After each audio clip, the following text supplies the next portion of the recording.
contar a história dos 25 anos, mas não a partir da data em que houve essa troca de comando da razão social, mas os antecedentes disso. Como é que começou lá atrás, né, a Sortim?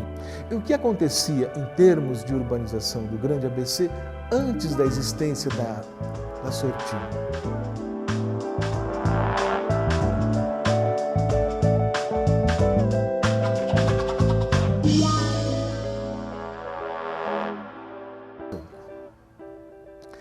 Bairros tradicionais como a Vila Baeta, em São Bernardo, ou o bairro Campestre, em Santo André, receberam uma pavimentação ainda em paralelepípedos da empresa que antecedeu a Imparsanco, que foi a construtora Sortino, que nesse ano de 2012 estaria completando 50 anos, meio século de atividade, se ela não tivesse sido negociada com a direção da Imparsanco. Acho que vale a pena a gente voltar um pouquinho no tempo. A história da Sortino, da família Sortino, no Grande ABC, é uma história que começa no início do século passado. A família Sortino é de origem italiana.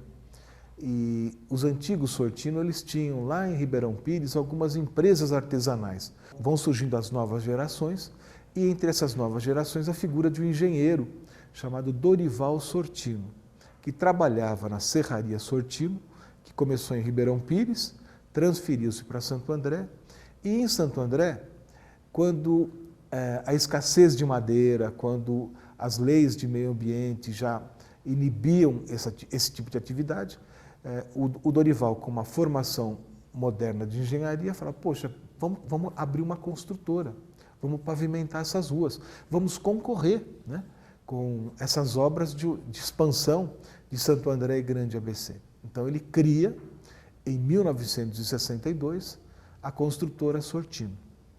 E mantém essa construtora durante 2 décadas e meia. E resolve passar adiante a empresa.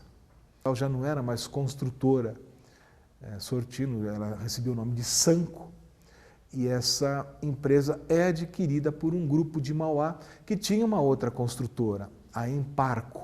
O Dorival Sortino acreditou que era possível ter uma empresa construtora para pavimentar ruas com sede aqui na região e os seus sucessores acreditaram nisso, acreditaram na possibilidade de dar sequência àquele trabalho original de uma forma mais moderna, numa região do Grande ABC que se transformava e que necessitava realmente de uma empresa forte. E nasce a Imparsanco.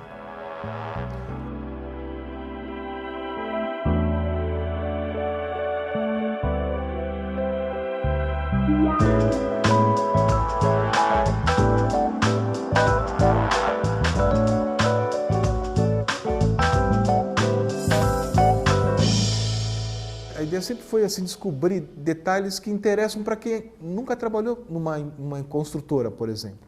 Então, nesse sentido, a gente vai descobrir, por exemplo, obras de combate às enchentes no Vale do Guarará e no centro de Santo André.